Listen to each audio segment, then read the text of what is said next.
तो अब बज गए थे शाम के 6 और मैं लग गई थी चाय के बर्तन साफ़ करने के लिए, क्योंकि हर घर में भाई 5 बजे 4 बजे चाय चाय बनती है, उसके थोड़े बहुत बर्तन हो ही जाते हैं। अब मैं वो बर्तन लगी पड़ी थी साफ़ करने के लिए, क्योंकि अब मुझे लगना था अपने खाने में। बच्चों के पापा आने वाले हैं, जैसे कि आप सभी को पता है ये टाइम हर हाउसवाइफ के लिए एक स्पेशल सा हो जाता है कि सुबह से गए हुए लोग जो सुबह चले जाते हैं हमारे पास से, वो इस टाइम हमारे पास आते हैं। तो हमें उनके साथ उन्हें खाना देना होता है, उनके साथ बहुत प्यार से पेश आना होता है, उनके साथ बहुत सारी बातें करनी होती है कि हमने दिन में क्या किया क्या नहीं किया, उन्होंने बाहर क्या क्या किया है, वगैरह वगैरह बहुत सारी बातें। तो यहीं पे इसीलिए मैं लगी हुई थी अपने बर्तन साफ़ करने। आज तो मैं इस भगोने को पूरा चमका कर ही छोड़ूंगी भैया। मुझे गंदे बर्तन बिल्कुल भी पसंद नहीं है। मैं अपने बर्तनों के साथ कोई कॉम्प्रोमाइज़ नहीं करती, मुझे गंदगी से बहुत ज़्यादा एलर्जी है। इसलिए मैं अपना एक एक बर्तन खुद इस तरह से साफ़ करती हूँ कि उसमें कोई गंदगी ना रहे, ठीक है। इसी वजह से मैं बहुत कोशिश करती हूँ कि हो सके, बेशक मेरे हाथ ख़राब हो गए, आप देख सकते हो मैंने पहले भी एक वीडियो में दिखाया कि मेरे हाथों पे सूजन आई हुई है, लेकिन मैं फिर भी गंदगी से मुझे बहुत ज़्यादा एलर्जी है और मैं अपने काम पर पूरा फोकस करती हूँ। जो भी काम मैं करती हूँ मैं बहुत ध्यान से करती हूँ, बहुत ही प्यार के साथ उसको करती हूँ। या तो होगा ही नहीं, मुझसे नहीं हो रहा तो छोड़ देती हूँ। अगर मैं करने में समर्थ हूँ तो मैं अपना काम बहुत प्यार से, बहुत लगन से और बहुत साफ़ सफाई से करती हूँ। अब मुझे बनाना था खाना, तो मैंने आटा वगैरह लगा के तैयार करके रख दिया था। और यहाँ मैंने बना रखा था गूंद, जो कि मुझे अपने हस्बैंड के लिए अब गर्म करना था, क्योंकि इस टाइम पे घी इतना चिपक जाता है बर्तनों में, मतलब बिल्कुल। ये देखो कटोरी के साथ मुझे वो ऐसे खुरकना पड़ रखा है, क्योंकि चम्मच वगैरह तो मुड़ जाती है। मैंने इसके अंदर 2-3 चम्मच डाल के देखी, यहाँ तक कि जिससे सब्जियां वगैरह बनाते हैं वो चमचे भी मैंने इसमें डाल के देखे भैया, सब मुड़ गए। बहुत एनर्जी लगानी पड़ती है, आप देख रहे होगे। अब ये कटोरी के जो किनारे हैं थोड़े से तेज हैं, थोड़े तेज धार वाले, और कटोरी भी पूरी मजबूत है, जिसमें मैंने अपनी पूरी एनर्जी दिखा कर, पूरी सुपर वुमन वाली वो एनर्जी लगा के मैंने यहाँ पे निकाल लिया था अपने हस्बैंड के लिए गूंद। मैंने सोचा कि उनके आने से पहले मैं ये गर्म करके रख दूँ। अब यहाँ पर कर लिया था मैंने एक साइड दूध गर्म, और दूध गर्म करके मैं लग गई थी ये गूंद गर्म करने के लिए, क्योंकि ज़्यादा गर्म तो नहीं, लेकिन ऐसा हो जाए कि हाँ उसके जो सारे मतलब ड्राई फ्रूट्स हैं और जो मतलब बेसन है वो थोड़ा मुंह में जाए, थोड़ा टेस्ट अच्छा है। क्योंकि जो घी ठंडा हो जाता है, ठिरक जाता है, मतलब वो नहीं टेस्ट आता उसके अंदर, ठीक है। अब मैंने उसको हल्का हल्का सा घुमा के, ये नॉन स्टिक फ्राई पैन है इसके अंदर ही गर्म किया, क्योंकि दूसरे बर्तन में ना ये चिपक जाता है। इसके लिए मैंने इसको धीरे धीरे से बहुत ही कम आँच पे सिर्फ लगभग 1 मिनट रखा होगा, 1-2 मिनट मैंने इसको रखा बस, ताकि ये गर्म हो जाए और उसी में मेरा काम बन जाएगा। ज़्यादा गर्म करने के बाद फिर ये जल जाता है, क्योंकि जो गूंद है वो कुरकुरा सा हो जाता है, तो खाने में बिल्कुल भी मज़ा नहीं आता। वो टेस्ट भी चेंज हो जाता है, वो कुछ ऐसा जैसे कुरकुरे खा रहे होते हैं, कुछ मुंह में ऐसा आता है, कर कर कर कर ऐसे बोलता है, बहुत ही कड़क हो जाता है। तो अब मैंने सब्जी भी गर्म करके रख ली थी, आटा मैंने यहाँ पे लगा लिया था। अब मेरे हस्बैंड आने वाले थे, कोई मिनट जा रही थी, मैंने उनके लिए देखो गूंद वगैरह अपना तैयार करके रख लिया है कि भाई सुबह जाते हैं वो, हमारे लिए इतनी मेहनत करते हैं, घर से सुबह निकलते हैं शाम को आते हैं, तो 1-2 चीज़ तो उन्हें दिन में हेल्दी चाहिए।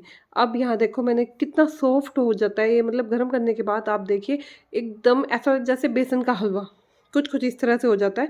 क्योंकि घी तो आपको पता ही है, गूंद में घी ना हो तो फिर फ़ायदा क्या है। ये देखो कितना सॉफ्टली मतलब हो जाता है, एकदम मुंह में ऐसे घुलता है जैसे बेसन का हलवा, और सारे ड्राई फ्रूट्स की मतलब मुंह में इतना अच्छा टेस्ट आता है, आपको मैं क्या ही कहूँ।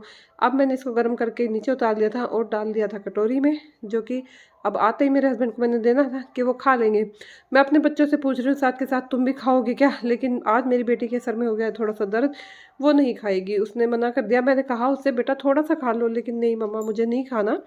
उसने 2-3 बार मैंने पूछा, लेकिन उसे बिल्कुल भी पसंद नहीं है। फिर भी अब मैंने उनके लिए एक अच्छा इलाज बांध दिया है उनका। मैंने उनके लिए बना दिए हैं बेसन के लड्डू, बेसन के, और ये सभी ड्राई फ्रूट्स डाल के, जो भी मैंने गूंद में डाले हुए हैं वो सब मैंने ड्राई फ्रूट्स उसके अंदर डाल दिए हैं। क्योंकि बच्चे, ये देखो ये बैठी है देवी, और अब मैं यहाँ चल पड़ी थी उनका कटोरी में गूंद रख के ऊपर की साइड, क्योंकि मेरा बेटा भैया ये देखो मेरी शक्ल देखो कैसी हुई पड़ी है। हाँ, यहाँ मैंने अब जो कपड़े धोए थे सब वो सुखा के रखे हैं। ये देखो अंधेरा हो गया था, हवा बहुत तेज़ थी, ठंड लग रही थी बहुत ज़्यादा। लेकिन मेरे बेटे की फरमाइश पर मैं पहले ही लकड़ी वगैरह जो चूल्हे के अंदर है वो जला के रख के गई थी।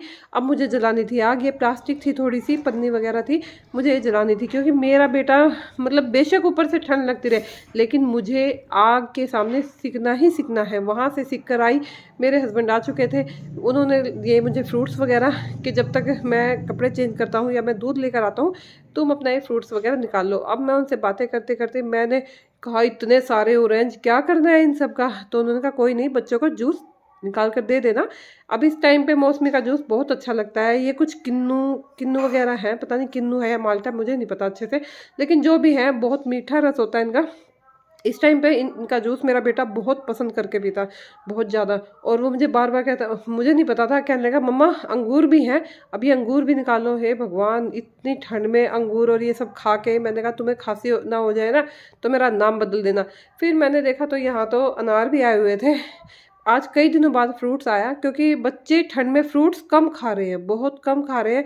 जैसे कुरकुरी चीज़ें, तली हुई चीज़ें, इन सब पर बच्चे बहुत ज़्यादा ध्यान दे रहे हैं। ये देखो केले भी, और मैंने इनको बिल्कुल मना किया हुआ था कि केले नहीं लेके आते। यहाँ पर लेकर आए थे मेरे पति सॉस का पैकेट, ये केचप है, टमाटो केचप। अब कह रहे हैं कि बोतल नहीं मिलती। भैया शुक्र है हमारे पास हमारी पहले वाली बोतल थी जो परसों हमारी ख़त्म हुई थी, तो बच्चों ने आज ही अपने पापा को फ़ोन करके बोल दिया पापा जी केचप लेके आना। अब मैंने भी क्या अपना दिमाग लगाया, भाई जो केचप पैकेट में आई है वो मैंने अपनी बोतल में डाल दी, क्योंकि मैंने अपने घर गई हुई थी मैं, तो वहाँ पर भी हमने जो केचप का पैकेट लिया उन्होंने भी यही बोला कि अब बोतल में केचप नहीं आती है। तो मैंने इस पैकेट की केचप को इसके अंदर डाल दिया, क्योंकि मुझे ये पैकेट पता नहीं क्यों लेकिन अच्छा नहीं लगा, नकली सा लगता है इसके अंदर। तो वैसे तो किसान की केचप है, बहुत अच्छी है, टेस्ट बहुत अच्छा है, लेकिन पता नहीं इस पैकेट के अंदर तो थोड़ा नकली नकली सी शो कर रही थी। और बोतल में डलने के बाद तो उसकी एक वैल्यू सी बन जाती है।